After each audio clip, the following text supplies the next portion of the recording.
Okay, well, I'll jump in. I'm going to introduce, get everything kicked off, and then we'll get going on this webinar. So, hi everyone. Welcome to our webinar series. We try to do these roughly quarterly here at Advisent. So, we're glad you guys could join us today for this important discussion on tax changes under the One Big Beautiful Bill Act. I'm Dustin Pfluger. I'm a partner and the leader of the mortgage banking practice here at Advisent. Before we get started, I want to just run through a couple of housekeeping items. We have a Q&A, so feel free to submit questions through the Q&A. We'll be monitoring it. John, I think is the moderator, will be monitoring questions, try to get them answered, as we're going. If we don't get them answered as we're going, we'll definitely send a follow-up with it. At the end of this, you'll see a short survey appear. So when you click off, make sure you do that survey, give as much, feedback as you can. We value all the feedback we get. And also any suggestions for future webinars. We're always asking for those as well. And then additionally, afterwards, there's going to be a recording of this that will be made available. It'll come through your webinar, probably come out tomorrow. So with that being said, let's get started. So the webinar today is going to cover the One Big Beautiful Bill Act. It's a mouthful there, and talk about what that act and what it makes. It makes permanent several provisions from the Tax Cuts and Jobs Act, while introducing new rules and directly affect the mortgage companies. These implications come from everything from 1099 reporting to depreciation and R&D tax credits. But today we're really going to be focusing on the tax credit piece of it with our experts here. So with that, today our panel, we have a great panel lined up for today. Joining us are two of our own tax experts here at Advisent. So John Czechowicz, our tax partner and runs our tax practice, and then Lucy Turek, who is our senior manager and helps John run the practice. And then we're joined by our guest speakers, Alex Pack from Source Advisor and David Finley, both from Source Advisor, who is a national authority on R&D and tax credits. So with that, I'm going to turn it over to the group. We'll turn it over to Lucy to get started. And, if you, John, Alex and David, I didn't read your bios off. So if you want to do brief introductions after we get started here, feel free. So thank you guys, and I'll be back at the end. So thanks. Perfect. Thanks, Dustin. Good morning, everyone. So we are going to start, John and I, kind of talking about obviously the One Big Beautiful Bill Act, OBBA for short. And the bill impacts several provisions of TCJA, and a lot of them, typical accounting is acronyms, of course. So that is QBI, qualified business deduction, excess business losses, EBLs, pass-through entity tax, PTE, and then state and local tax deduction, SALT cap. So memorize all those as we get started. And then a couple other things that impacts are tax brackets, standard deductions, mortgage interest, state and gift tax exemptions. So let's get started first with John. What are some of the TCJA provisions that were made permanent under the new bill? Yeah, sure. So there, it's a very broad bill. There's new provisions and some existing laws that were either extended or made permanent or were temporarily put into place. So to start with, we have 7 total tax brackets now, with the top tax bracket at 37% for income above 752,000.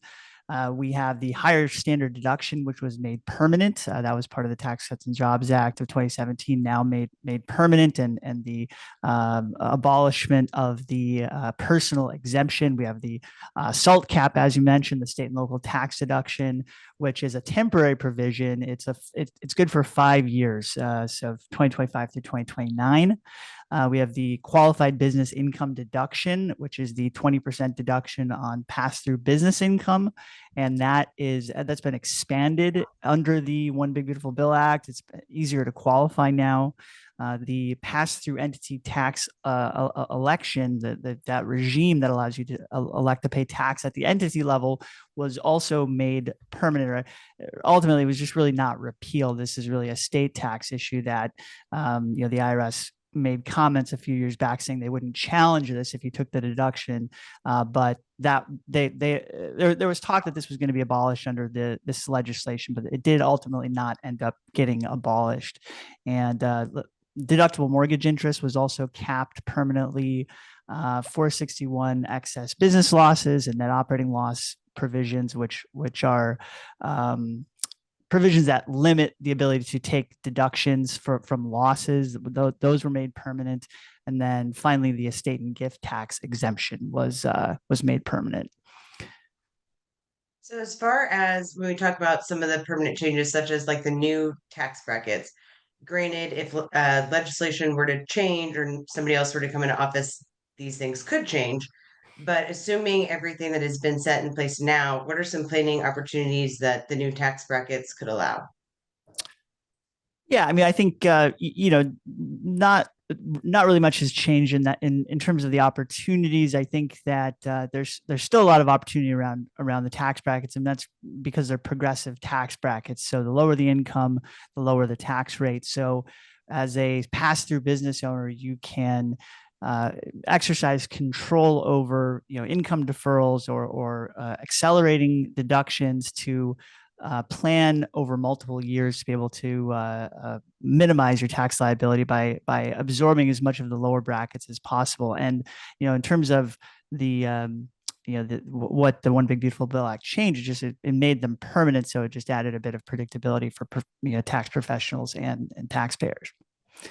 Cool, good to know. As far as the gift and estate tax change, what is the new exemption, or what are the new limits based on the new bill? Yeah. So again, under the Tax Cuts and Jobs Act, they raised the lifetime exemption, and it was due to expire at the end of 2025. But the One Big Beautiful Bill Act made it permanent. Now it's 15 million per spouse, and I think it might even be 16 million when indexed for inflation. But 15 or 16 million per spouse. And that was made permanent now under the new bill. So that's unless there's new legislation that should be around for years to come. But of course, Congress could always modify that in the future. And all of these, like as we're talking about things that have been made permanent, are things that are happening in the future. So if you were to have a gift or estate tax situation from prior years, none of that would apply. So it's only moving forward, correct? Yeah. So for example, if you did some estate planning in the past when, say, the estate tax exemption was $5 million and you made completed gifts at that time to absorb and use your entire exemption up, nothing about that gets unwound. That stays in place as it would before. Now you just get access to another $10 million of exemption. So it's just creating an opportunity with the additional exemption amount. Cool. So as far as kind of sticking still with a little bit of individuals and Schedule A deduction, so the mortgage interest deduction, most of our clients on here are probably business entities, but as far as the mortgage interest deduction, how does that affect a borrower's decisions? So like a mortgage bank, for instance, how would that impact them and their clients? Yeah, sure. So, the exemption, or rather, the deduction limit. I think everybody's probably aware of the new deduction limit. So under the Tax Cuts and Jobs Act, the cap was $1 million for your primary and secondary home, and then $100,000 for home equity lines. You could deduct interest associated with that for loans that originated before December 15th of 2017. The loans originated after that were limited to 750,000. So they were reduced as a negotiation revenue saving measure. So that 750,000 is now permanent, and it's not adjusted for inflation. So the combined total between your primary home and your secondary home or vacation residence, if you will, is $750,000 of principal.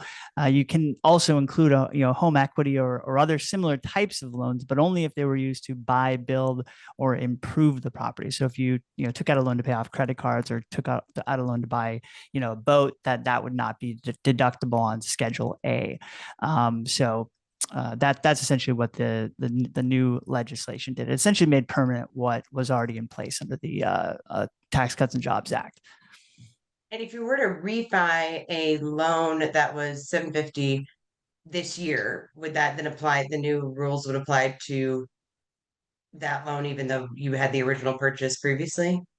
Well, that's a good question. So if you had $1 million, like let's say you got in, you were grandfathered in under the lower limits. If you refinance, you'd still be, if you did a straight refinance, you'd be able to retain the old limits. So it'd be treated like it would be essentially capped on top of that. You would grandfather in at the lower rates, in other words.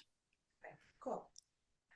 What about the salt cap? So I think we have all heard the 10,000 from TCJA. Is that gone, different? How does this impact the salt cap? Yeah, so salt cap is the state and local tax deduction, and um, just a brief history on it, I think, just to put things in context. So prior to 2017, there was no limit. So residents of high tax states like California could deduct the entire amount of the state tax they paid. It was not limited in any fashion. There were no phase outs. The Tax Cuts and Jobs Act capped the limit at $10,000. So which is a very, very low number for high tax state residents. And it includes like your realty taxes and the state tax that you pay and everything. So that $10,000 was a permanent provision. Now under it's going to go back to $10,000 at the end of 2029, but for 2025 through 2029, it's $40,000, and it's adjusted for inflation annually at 1% per year. So 40,400 for 2026, but 40,000 for 2025. And there's a phase out as well, which is I think probably the most significant part of this in terms of like making planning decisions. The phase out it's a 30% phase out to the extent that your income exceeds your adjusted gross income exceeds $500,000. So even if you have $40,000 of deductions, you could get none of it because of the phase out. So in that case, it would certainly make sense to do the PTE election.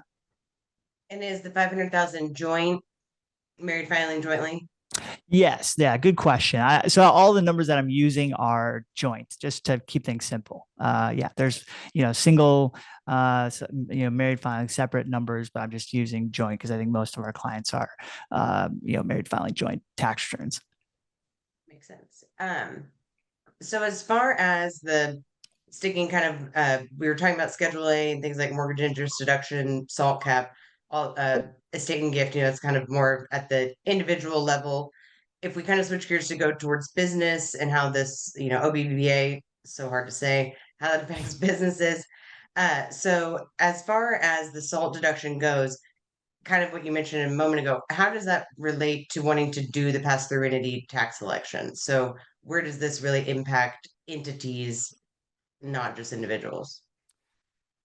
Yeah, good question. So, you have to make the decision about whether or not you're going to elect into the PTE regime. And for the last few years, maybe it's 2022 onward, it's for the high tax state residents, it's almost universally been yes, yes, we want you to elect into this.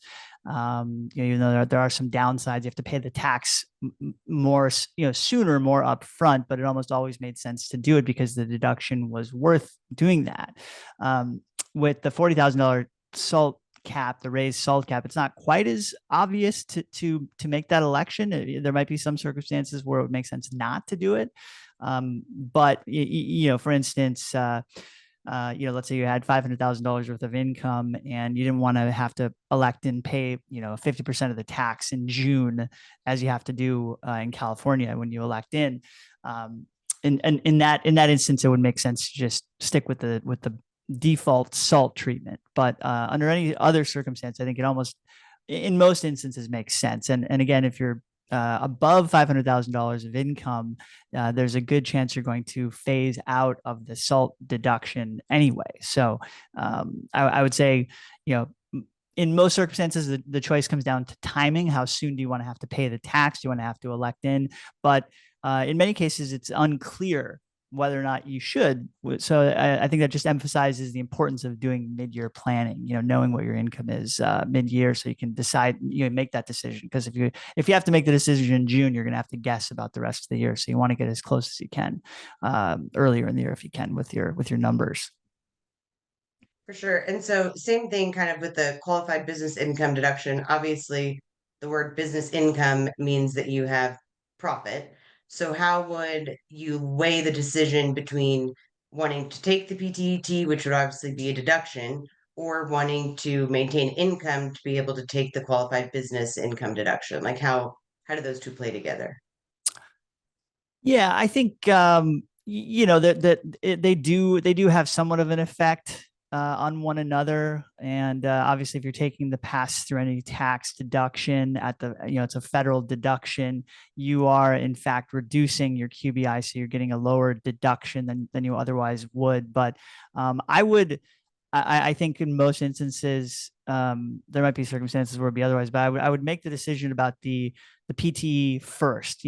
Make that your primary focus. I wouldn't try to necessarily determine what your QBI deduction is going to be and then think about electing into the PTE regime. I would do the PTE regime first, figure out what your net income is year to date, make the decision, and then the QBI deduction is something you can figure out later. And of course, even if you elect in, you could defer paying until January. You don't have to take the final tax payment until actually like March 15th in California. So whether or not you take the deduction in for let's just say for 2025 or 2026 in this case, that's something you could figure out later. So it's even though you're making the decision to elect in early, you still have some flexibility over whether or not you're actually going to take the deduction.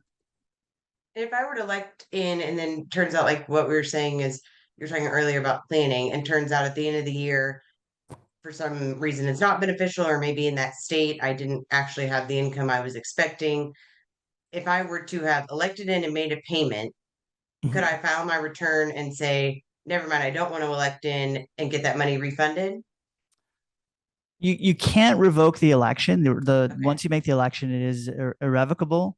But if you, for instance, your income, let's say you did really well for January through June, and then interest rates go through the roof, and business grinds to a halt, and you end up in like a break-even year. All that's going to happen is anything that you've paid in earlier in the year, with your June 15th election, you just get it refunded when you file the tax return. So, but in this instance, if you have to, maybe you're not going to be filing until June of the following year, or even July or August, depending on how quickly your audit gets done. It is something that can have a big effect on cash flow. So it's an important decision to get it right. And again, it just emphasizes the importance of mid-year planning and getting your numbers right. For sure. So, both of these have to do with pass-through entities. Obviously, pass-through entity tax is kind of written in the name, and QBI is for, shareholders or partners that are through pass-through. But what about excess business loss? So we've kind of touched on that. Does that involve corporations, or is that also an individual impact? Yeah. So excess business losses is a concept that exists at the individual level. So if you've got a pass-through entity, if you're an S corporation or an LLC partnership, or even a Schedule C sole proprietorship, that's something that affects at the individual level. And essentially, what it is it's a limitation on current year business losses. So for example, if you had a pass-through loss of say, $5 million or something like that, at the individual level, the loss would be limited for 2025 to $626,000, and it's adjusted annually for inflation. But you'd only be able to deduct $626,000 of that loss, and the rest would get carried forward as a net operating loss. So that's actually been a provision that's been around for a while now. It was part of the Tax Cuts and Jobs Act. And I think the reason why people don't really know about it, or at least a lot of people don't really know about it unless they've been impacted by it directly, is because it was one of those provisions that was temporarily suspended under the CARES Act, and then it was extended again under other legislation. So it's kind of gone through the ringer of being suspended and extended and suspended, and now it's finally a permanent provision. So it's going to be something that we want to watch out for moving forward. And it's essentially, by not trying to drive losses too low, because it just at a certain point it defeats the purpose. Like there's nothing, if the losses keep going down, it's not going to offset non-business income. So And that kind of leads me to an example. So for instance, if I am an S corp and I want to pay myself W-2 wages, and a lot of times that might be a decision that I make at the end of the year, and what are the wages I'm going to pay myself? And so how would that decision be affected by QBI, the pass-through entity election, and wanting to make sure I don't go over the excess business loss limitation? Yeah. So in order to get a QBI deduction, you have to be below the phase out thresholds, and if you're above the phase out thresholds, you can be exempted from those phase outs by paying enough salary, by paying enough W-2 wages. But if you're paying those W-2 wages to yourself, or anybody, but particularly yourself, what's happening is you're moving income from your P&L, from your business income, over to your individual return. So it's a net wash, but you're essentially reducing your business income and increasing your individual income.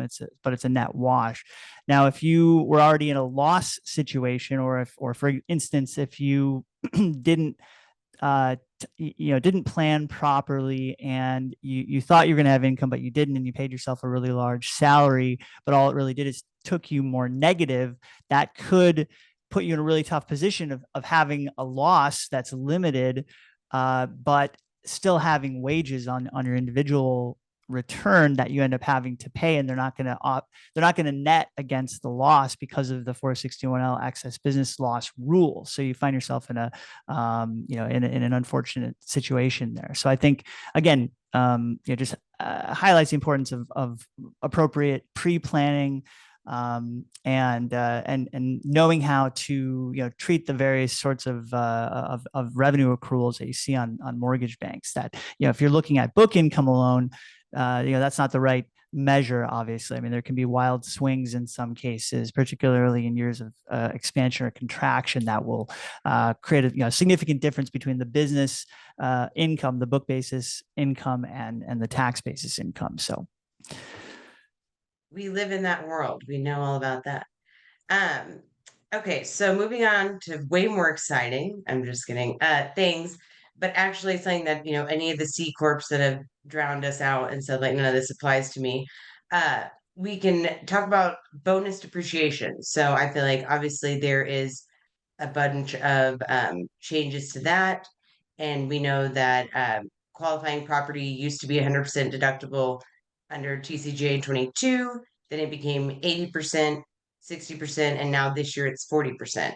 So how has that changed now with the OBBBA? yeah. I'm going to write to somebody about, did you say that 10 times fast before you called it that? It's just Yeah. I've added B's and I've subtracted B's when I've said yes, it. I've done it a bunch of O3BA, I think, is not a bad way to exactly. say Yeah. it. So for bonus depreciation, so any property that's acquired and placed in service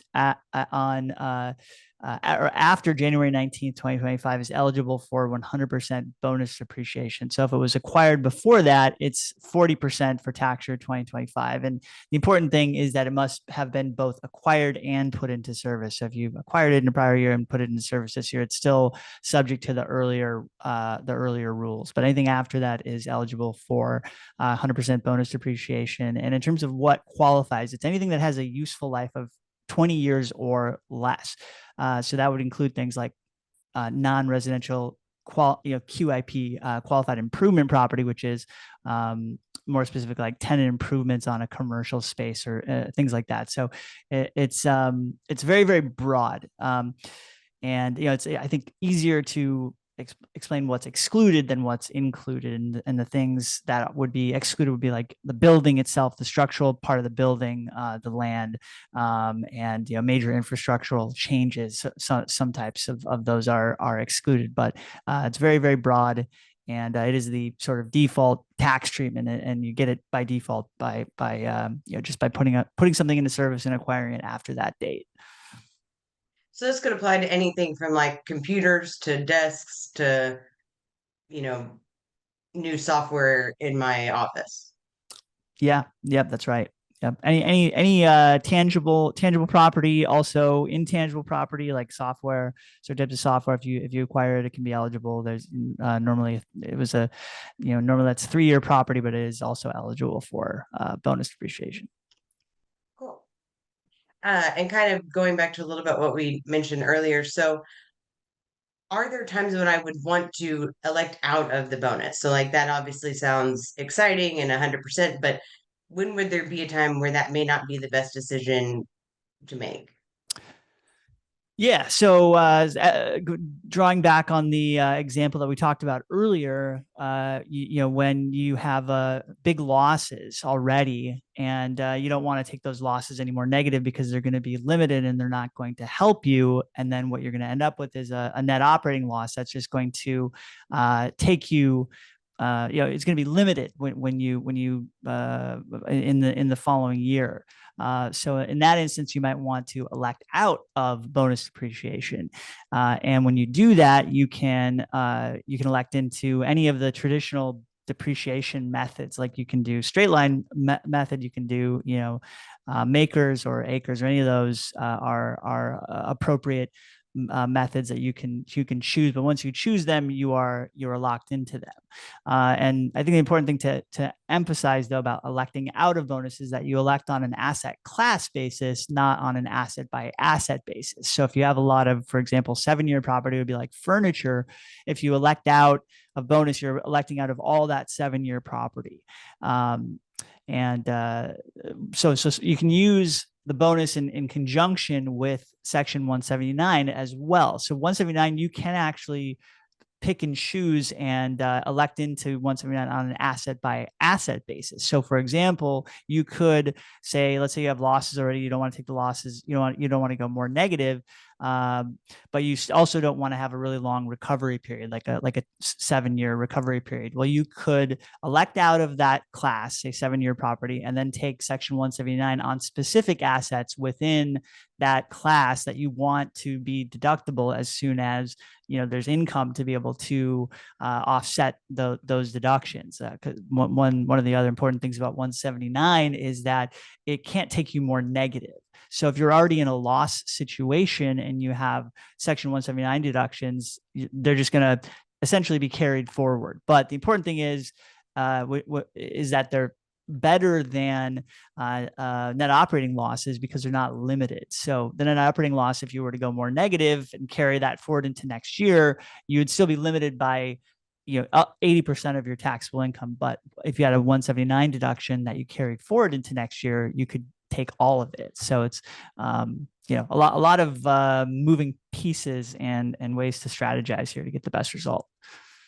Sure. And like via tax planning, I could know whether if this is year 1 in my purchase, year 2, and then let's say year 7, depending on how those look, I might decide if I want to do bonus so I could take it all year 1, 179, so I could take some of it now, the rest year 2, or take makers, for instance, and do it through all 7. So a lot of opportunities to kind of guess the market, if you will.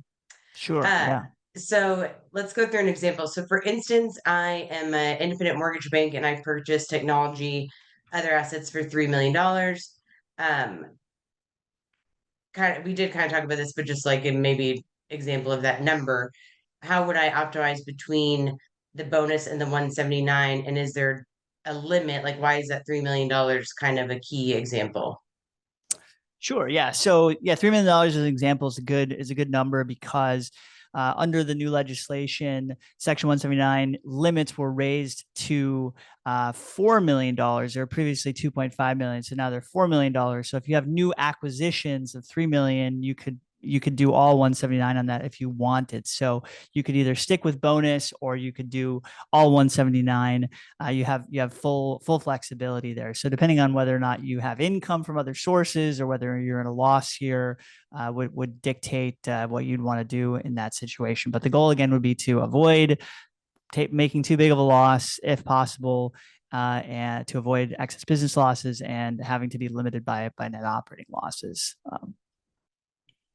So, it's September now. So, are there any advantages to accelerate? Like, if I knew I wanted to buy some, I had a big equipment lined up, or let's say all of my staff, we need to get new computers this year or, coming up soon. Is there an advantage to doing that before year end for bonus depreciation? And how would that be affected in my QBI planning?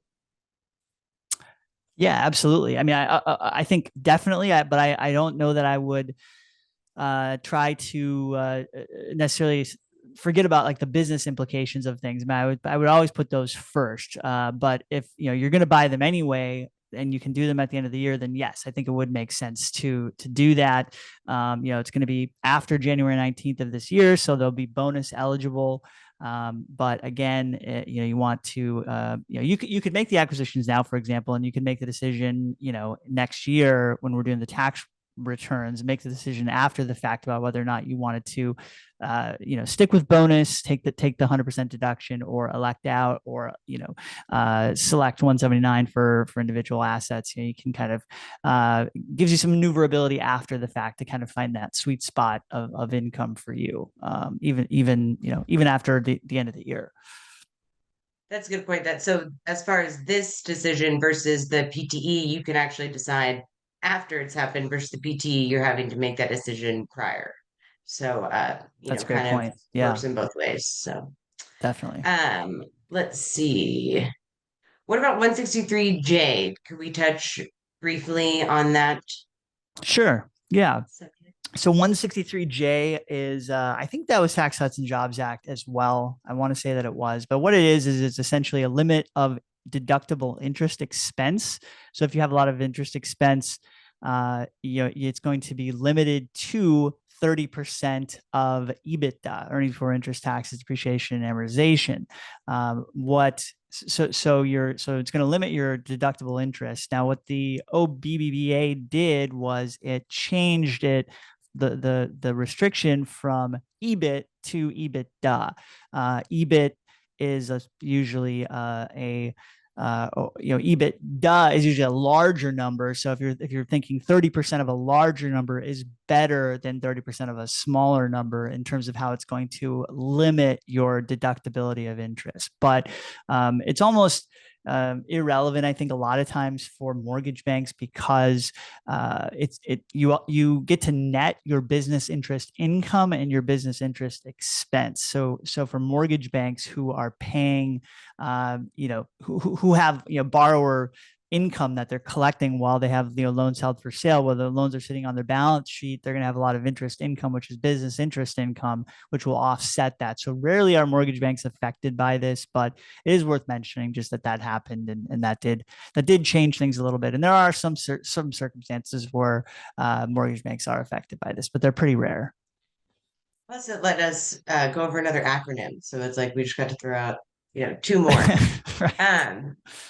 Okay, cool. Thanks, John. So we have kind of gone through a lot of the OBBBA changes and kind of what's permanent, what's not. So, what are the big changes and implications is the R&D expenditures and the impact on the R&D credit. I know that is a big deal for a lot of our mortgage banking clients, and thankfully, Alex from Source Advisors and David as well are here to give us a little insight on that. And so Alex has a slide deck that is also available to download, I believe, with the link of the presentation. But if not, we'll make sure that you get it because there's a lot of good information on here. But Alex is going to just kind of run through some top topics. So take it away. Thanks, Lucy. I will just touch on the first bit and kind of where we're at, and then hand it off to Alex. But effectively, the R&D credit's been around for a long time. You guys know that. Obama basically made it permanent, in 2016, and then because it was previously a year-by-year thing, kind of holding your breath to see if it was going to get re-upped.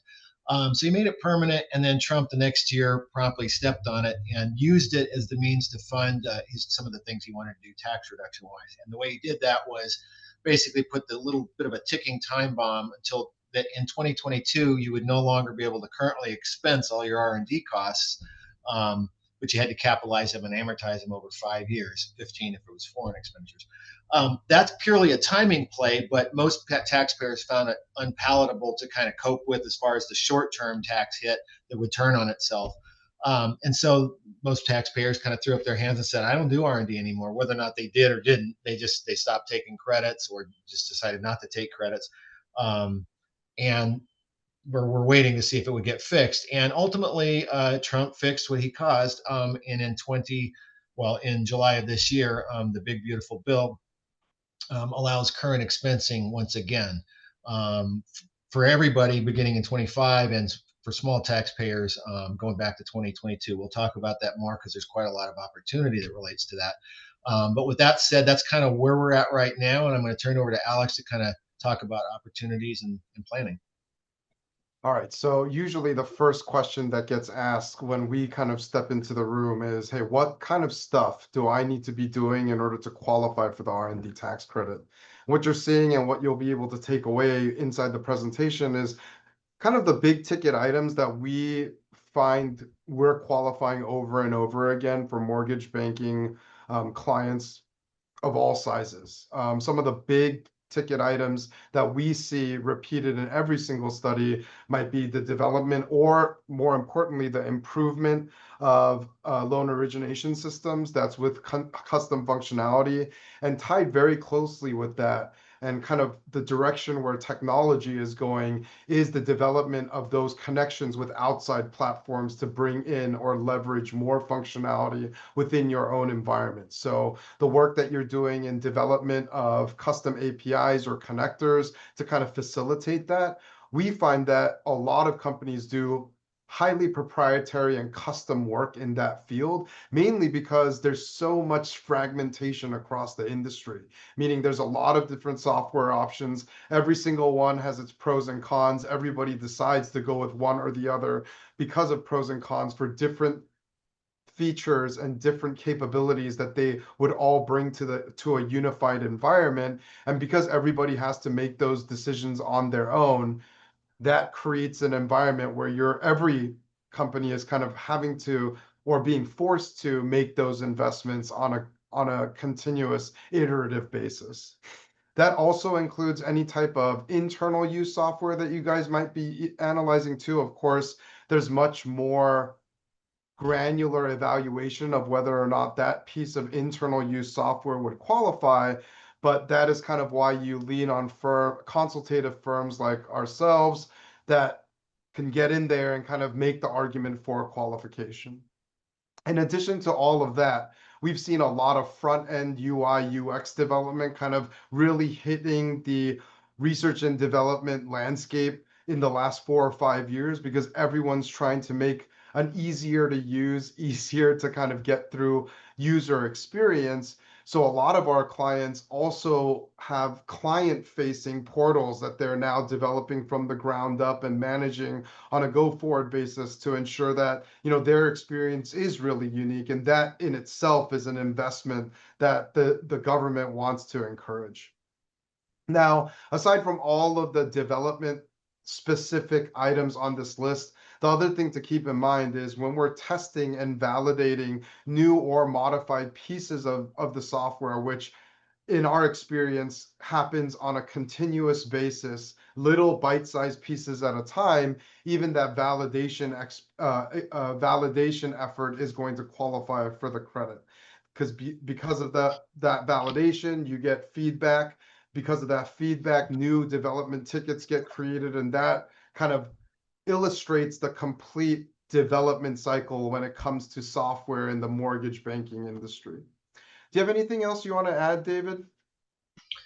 No, those are all good areas for the R&D credit. I think, though, you're going to pivot quickly to how this kind of relates back to the R&D expenditures that are now currently deductible. So exactly. So when we start working on some of those qualifying activities, we actually can look at 4 different buckets of expenses for the credit. Really, as far as mortgage banking is concerned, we're going to be worried about 3 of those buckets. The first is salaries and wages, and that's usually the driver of 99% of all of the credits that we work in the mortgage industry. It's the time that your people are spending on these types of activities. And what's really unique about the mortgage industry is that you may have a bunch of developers that are working on things, a bunch of business analysts that are kind of trying to create requirements. We also have a bunch of executives that are getting involved with kind of directing strategy, talking about options, solutions, helping define requirements for new functionality. All of that is going to qualify under the credit. So in the mortgage industry specifically, you end up having several groups across multiple business units inside of a mortgage company that end up contributing qualifying dollars to the overall pool of QREs or qualifying research expenses that ultimately generate that credit. It's not uncommon for us to even qualify a CEO at the top at maybe 10 to 30%, but because they're pulling away $1 million in W-2s every year, that ends up being a pretty significant expense on the qualifying wage side. In addition to that, anytime that we go outside of our company to leverage some outside expertise to provide some of this engineering support, design support, or product development support, we actually can qualify up to 65% of their expenses as well. Couple of things to remember: we need to retain the rights to the work or have some share of the rights to the work that they develop, and that's with regard to the intellectual property. And then the second thing is that they have to be in the United States. Now, once those two items are satisfied, we could start looking at financial risk, which really investigates, hey, what is the payment mechanism for these contractors? Now, finally, and this is probably the smallest bucket of cost that would qualify for the credit, and that's computer rental or lease costs. And that's a holdover from the 80s, but really the way that it's kind of worked in the modern era and the landscape of mortgage banking is that any tools, as far as cloud tools that we're utilizing solely for development, they're going to fall in here. So licenses for GitHub, Jira, tools like Creative Suite, Figma, all of these types of developer-focused fees that you guys are paying in subscription costs, we could actually fold that up into our overall qualified research expense bucket. In addition to that, you guys are going to have costs surrounding the actual delivery of your services in some cases, where you guys might be hosted on AWS, but some portion of that is attributable to the development environment where you guys are simulating things, evaluating things, testing things before they go out into the wild in front of your clients. All of that type of spending we could also include in the qualified research expense bucket for computer rental or lease. Now, all of those expenses get aggregated together and ultimately generate anywhere between 5 to 9% in total federal benefit. And the really good news here is that that is also available in over 30 states nationwide. So in places like California, not only would you be able to generate a federal credit, but also utilizing those California-based expenses generate a similar credit on the state side. Now, some states have larger credits than other states. So, states like Utah, you might get a larger benefit than the federal benefit. In California, it's also pretty lucrative. So it's almost like as much credit you generate on the federal side, you could probably generate just as much on the California side. Now, really briefly, and I don't want this to turn into a compliance discussion, but one of the things that really changed, like David had outlined over the last 3 years, is how you treat the expense deductions that are under this R&D umbrella. And what you see on this slide are the Section 41 tax credit expenses. So those are expenses that are considered research expenses that qualify for the tax credit. And then the much larger 174 bucket that looks at not only those costs, but also a bunch of related costs across the entire ledger. So that you'll be able to kind of investigate that once you download the deck and take a deeper look at kind of what sort of expenses go into each bucket. David, did you have anything to add here on the 174 side? I'm merely going to say that everything that's on the left is in the right. The right is just a bigger pool of expenses that they would also add to be things that you used to have to capitalize and amortize, and now are going back to full deductibility. So 41 is a subset of 174. All right. David, did you want to briefly go over this one, or should I Try I to can summarize. speak to it a little bit. So for 25 and forward, all taxpayers have the ability to make a proper election and deduct currently again their domestic R&D related expenditures. Foreign still has to be capped and amortized over 15 years. And so if you were doing R&D using foreign developers, let's say in India or whatever, and that piece of it still has to be capitalized and amortized over 15 years. But those who are doing all the domestic stuff is now currently deductible with a proper election in 2025. For small taxpayers, eligible small businesses, they can make a proper election and just effectively ignore the requirements from when they started in 22. So you could go back, make a proper election, and deduct your stuff currently, kind of become compliant, because most taxpayers in this probably have not been doing any kind of capitalization. And so by making that election, going back and doing that, you can become compliant, so to speak. You can then file tax credit refund claims for those years. There's a lot of opportunity. And so who's this eligible small business? Essentially, it's those who have average gross receipts between 22 and 24 of 31 million a year. And if you have multiple entities, you kind of need to, or you have some, even if you're not a controlled group for C corp purposes, let's say you're a pass-through, if you own 50% or more of a related entity, you kind of got to factor in their gross receipts as well. So, but a lot of opportunity for small businesses to start to become compliant with the right elections and to start taking credits and getting refunds. Yeah, so let's talk about those opportunities and kind of what we're doing in terms of we're recommending in terms of strategy. So first off, for small businesses that didn't amortize any expenses across the 2022 to 2024 tax years, now there's nothing stopping you from going back and making all of those refund claims.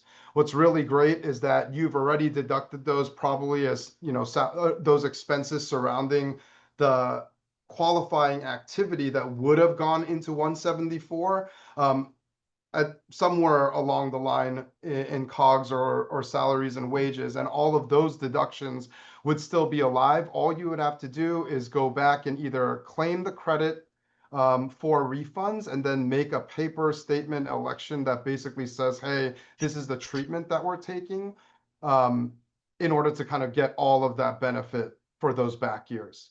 Now, for large C Corp businesses that did not amortize, there is still a little window of time for you guys to execute an R&D tax credit study, take a one-time hit on your 2024 tax return, essentially that basically captures all of the amortized deductions, all of the add backs surrounding those rules for amortization of those deductions, and then make the election to fully reverse all of those amortizations immediately on your 2025 return. So that actually is a time-sensitive recommendation, but if you guys are a C Corp that has until 10/15, there's actually still some time to do that analysis and really be looking at a time value of money problem that it only lasts a few months, as opposed to what everybody else had to deal with, which was several years of those deductions sitting on their books. Hey, Alex, Now, can I yeah, just ask you a quick question? You said 10, absolutely. you said 10/15. You're just referring to the extended filing deadline for 2024 tax return, right? So if it's a fiscal year end company, it would be whatever their extended due date That is. is correct. Thank you Great. for bringing that up. Yes, that is absolutely Well, yeah, they have till 10/15 on their 24 return to do this, though, to make that, to file those claims and take that, the tax hit the way they need to do to clean things up. Right. And then it will reverse itself in 25. on tax year 25. So for fiscal year filers, you're absolutely right, John. It'll be based on their extended deadline. And then for large businesses that are pass-throughs, basically, there's nothing stopping you guys from claiming your R&D credit for 2025 and essentially making the election to just deduct on a move forward statement. Now, that does require a paper election, and that's something that we could also assist with. Our controversy team has been helping CPAs and taxpayers alike just over the last few weeks here as the guidance was released. So that's something that you guys should definitely reach out to us for, so that we could have that discussion and hopefully help you draft a statement that kind of fits your fact pattern. So as far as filing scenarios go, there's 4 different filing scenarios, and I don't want to get into the weeds on this particular call because we're almost at time here, but they will be available inside the PDF presentation that you can download. So you definitely can take a look at these and see what fits your specific fact pattern at your company. So for I think, instance, like Alex, we had a few questions on that. Sure. If we claim the research in 22 and 24, like we have research credits, we are a small, what's considered like a small business gross receipts, independent mortgage bank. Should we amend to go ahead and expense the capitalized costs now, or do we have to amend? Kind of what are our options? That's a really great question. So basically, that subgroup of taxpayer actually has the most flexibility in what they want to do. The first thing they could do is actually they can go back to amend and fix essentially the amortized deductions to bring them back into that tax year, align their credit with the reduced credit election, and then basically just fix all of those back year returns. And that would be for those people where that makes sense for how much tax they had in that year. Now, if they didn't want to do that, they also have the ability to file in 2025 to make the election and just take all of those deductions in the 25 tax year or evenly across the 25 and 26 tax year. So if they wanted and they realized, hey, you know what, even if we went back, we wouldn't really be able to maximize utilizing all those deductions in those tax years. Maybe we see a huge income event in 25 and 25 and 26. We want all of those deductions now. They could choose to do that. What about 24? If they haven't filed 24, could they do the election with the 24 and capture the expenses this year? They actually can. If they did take the full deduction on their 2024 return because they haven't filed that return yet, essentially it would lock them in. It's a deemed election. So essentially it would lock them into that treatment for the 22 and 23 tax years also. So if they did do that, there's no requirement for filing those amendments first, but they would have to ultimately do some amendments to fix the treatment in 22 and 23. Got it. So essentially, sorry, one quick follow-up. So if they did that, if they elected it, or if they haven't filed 24 and they they took the deduction in 24, would that take away the opportunity for them to accelerate the 22 and 23 unamortized portions in 25? Is that basically what you're saying? I believe if they take that deduction, you know what? I'll have to investigate. Sorry to put you on the spot. I just no, that's all right, David. Weird permutation right there. Yeah. I believe if they make the election in 2024, a small taxpayer, they effectively are doing the same thing that a large taxpayer could and would be doing in 25, which is to take everything that is unamortized from 22 forward and deduct it in 24 with the proper election. That makes sense. Yeah. So they're picking up the unamortized portions from everything before 2024 as well as whatever 2024. Okay. Right. Cool. I know we're bumping up against the time, so I want to be cognizant of that. I will say one thing quickly, just so people can understand the magnitude, possible magnitude, and the difference between the credit and the deduction. Generally speaking, for every $1 million of qualified research expenses you have, you're looking at somewhere between 60 and 100,000, let's say, of tax credit. A tax credit is a permanent tax reduction. All of the machinations and things around the deductibility of the related expenses is purely timing. It'll come and go. So that's a wash at the end of the day. But the credit itself is a permanent tax reduction. As I say, for every $1 million, you're probably looking federally at between 60 and 100,000 of credit, and potentially same kind of amounts in the right states. You get similar kind of state amounts. California, Utah are great states. Minnesota is a great state. So anyway, that's it for us, I think.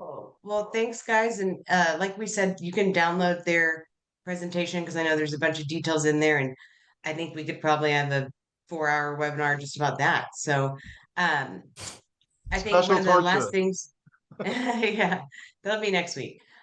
So, kind of to wrap up our end, It is 9/9, September 9th. And so you have 2.5 months-ish until the end of the year.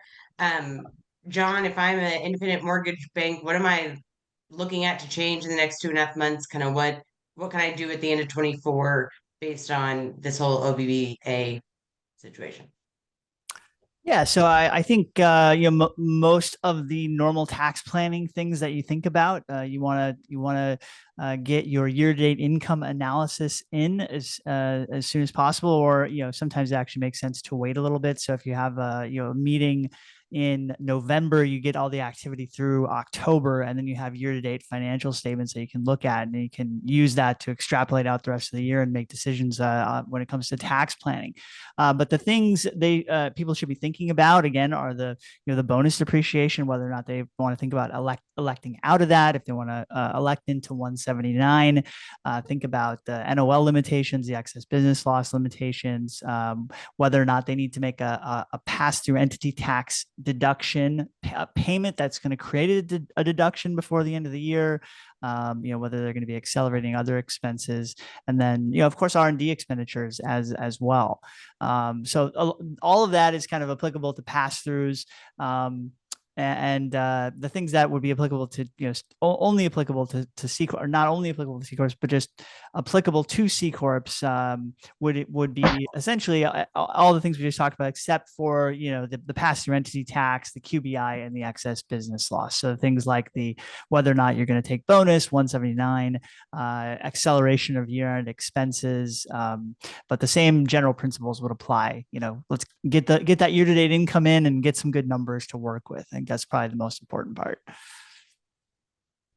Cool. Thank you. Okay. Well, thank you guys. Thank you, David and Alex, very much for jumping on and walking through that. I know there's a lot to unpack, and it wasn't all R&D stuff, but we were unpacking a lot there. So thank you all for joining and jumping in today, and thanks everybody who jumped on to listen. So like I mentioned at the beginning, you'll be getting a recording of the webinar and a survey. So please fill it out if you can. Suggest future topics. We're always looking for topics. So thank you, everyone, and have a good rest of your afternoon. Thank you. Bye-bye.